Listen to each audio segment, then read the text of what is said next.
So in the last video, we covered some tips on being a manager, and now I'll cover some common traps. And I think I've fallen into pretty much all of these during my time as a team manager. So the first one is changing things, and I think we've all probably seen this. A new manager joins, and immediately they change something.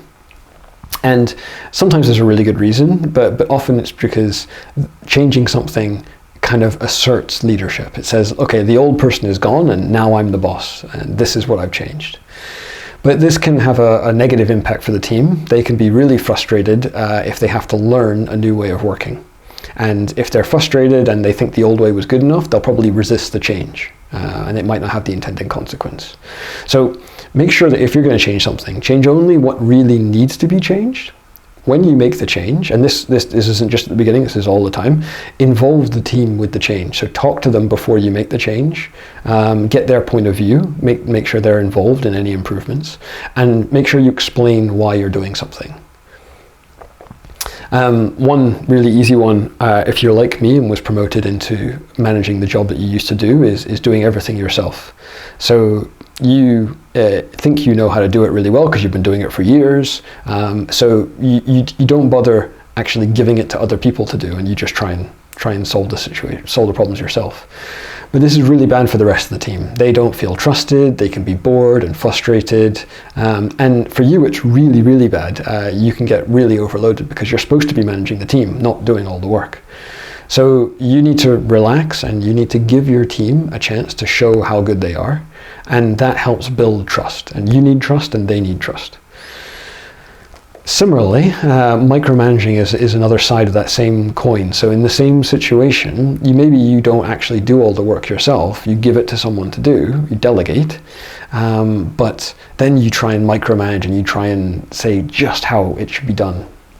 And again, people don't feel trusted and they get frustrated, and it's really inefficient. It's a waste of your time, it's a waste of their time. So again, you just need to step back and take a breath and realize that you're not doing the work anymore and you need to trust your team. No one likes being micromanaged. Some people need support in learning how to do something, but that's different. So you need to recognize when you're micromanaging. The opposite of that is undermanaging. So at one point I was put in charge of a team who was working really well, and actually they were in an area of the business which I hadn't worked in. It was completely different and I didn't fully understand all of what they were doing. And it was very easy for me to get complacent and sit back and think everything was fine. The problem is that in that situation you tend to get out of contact, and if there's a problem coming up, you won't recognize it until it's a really big problem and it's way too late to fix. So to avoid that situation, you just need to reinforce that regular communication. And it needs to be communication not just about the flow of work, which is the easy thing to do. It's about what are the potential risks, what are the potential problems, and not necessarily just with the work, but with people, with their personalities, with whether they're happy, whether they're feeling involved and developing. Similarly, related to that is not communicating when you're overloaded. So of course you're managing a team, but you're also probably doing some work yourself that's not just management, and it's really easy to just focus on what you need to do for your boss. There's a tight deadline, you need to do it. And again, then you probably stop communicating as much. And if you're working on something especially which will impact the team, then whenever that appears, they will suddenly be surprised by this, and they won't feel involved or trusted.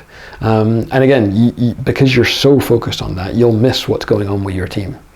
So again, reinforces that regular communication is so important. So just the key points are: know yourself, know your team members, watch for the common traps, and I think overall, when in doubt, act like a parent. So when the team or staff is new, they're like a baby. They need to be looked after, they need to be sheltered and protected, they need to be trained and given safe experiences to grow and develop.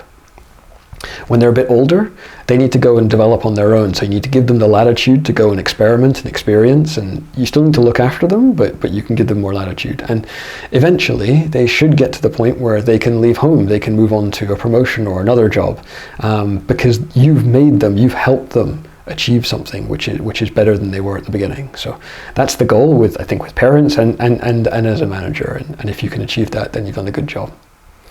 Well, I hope that was useful, and thanks for watching.